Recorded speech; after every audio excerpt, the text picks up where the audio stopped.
Ration ডিলারের বাড়ি আবাস যোজনায় তিনতলা বাড়ি, আর সেই বাড়িতে রমরমিয়ে চলছে হোমস্টে। টাকি পুরসভা এলাকায় চাঞ্চল্যকর অভিযোগ। আরো বিস্তারিত জানবো, অনুপম আমাদের প্রতিনিধি রয়েছেন সরাসরি। অনুপম, প্রথমেই একটু শুনতে চাই যে ঠিক কি অভিযোগ উঠেছে। এই যে আমরা তিনতলা বাড়ির ছবি দেখছি, এইটা কি আবাসের টাকা দিয়ে তৈরি এবং এখানে হোমস্টে বিজনেস চলছে?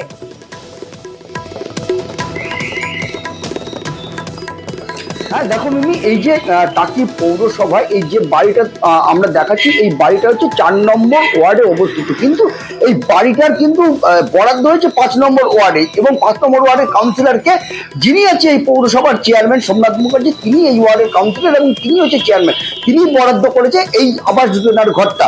এবং সেই 5 নম্বর ওয়ার্ডের ঘরটা তৈরি হয়েছে 4 নম্বর ওয়ার্ডে, এবং তিনি এই যে মানস দাস, যার নামে এই টাকাটা বরাদ্দ হয়েছে, যিনি আবাস যোজনার ঘর পেয়েছেন, তিনি হচ্ছে একজন রেশনের ডিলার।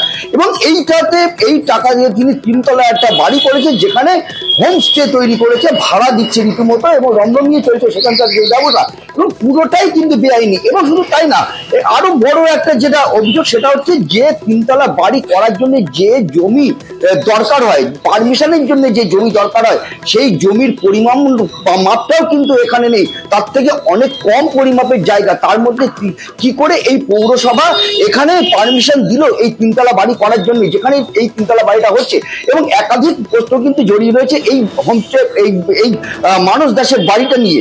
যদিও আমরা এই বিষয়ে মানস দাসকে জিজ্ঞাসা করলে মানস দাস কিন্তু পরিষ্কার বলেন যে আমরা কথা বলেছিলাম এই রেশন ডিলারের সঙ্গে, এবং আবাসে বাড়ির কথা স্বীকার করে নিয়েছেন এই রেশন ডিলার মানস দাস। শুনুন। আমি যখন ওটা পেয়েছি তখন আমার রেশন ডিলার ছিলাম না, তখন বাবার নামে ছিল, বুঝলেন।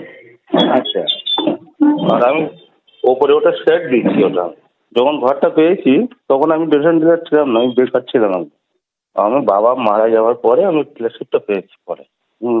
আবার যোজনা অ্যাকচুয়ালি আমি লাইসেন্স পাইনি, বুঝলেন তো। ওই হোমস্টের আমার লাইসেন্সও নেই, বুঝলেন তো। বেকার ছেলে তখন ছিলাম, একটুখানি ভাবলাম। আর আমার ডিলারশিপও অনেক ছোট, বুঝলেন তো, মানে 17-18 ইউনিটের। মানে সরকারি আবাস যোজনার ঘর পেলে সেই ঘরে সে কোনো ভাড়া দিতে পারবে না।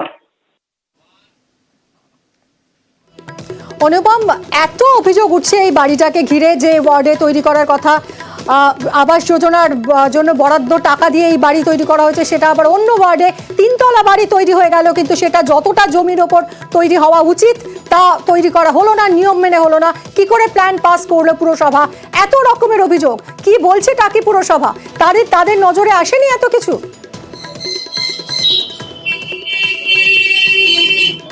দেখো, এখানে একটা সব থেকে বড় প্রশ্ন, তার কারণ এই যে টাকাটা বরাদ্দ করেছিল, তিনি হচ্ছে নিজেই চেয়ারম্যান এই টাকি পৌরসভার সোমনাথ মুখার্জি, এবং তিনি ওই যে 5 নম্বর ওয়ার্ডে যে ওয়ার্ডের টাকাটা বরাদ্দ, তিনি সেই ওয়ার্ডেরই কাউন্সিলর, এবং সেই বরাদ্দ টাকাই কিন্তু 4 নম্বর ওয়ার্ডে গিয়ে এই তিনতলা বাড়িটা হয়েছে, এবং বেআইনিভাবে নিয়ম বহির্ভূতভাবে এই বাড়িটা তৈরি হয়েছে। তার কারণ যে জমির ওপরে বাড়িটা তৈরি করেছে, সেই যে পরিমাণ জমি, সেই পরিমাণে তিনতলা একটা বাড়ি তৈরি হয় না। এবং আবাস যোজনার বাড়ির ওপরে একটা হোমস্টে, এই এতগুলো দুর্নীতি সবটাই কিন্তু এইখানকার যে চেয়ারম্যান তিনি সোমনাথ মুখার্জি, তিনি কি জানেন না?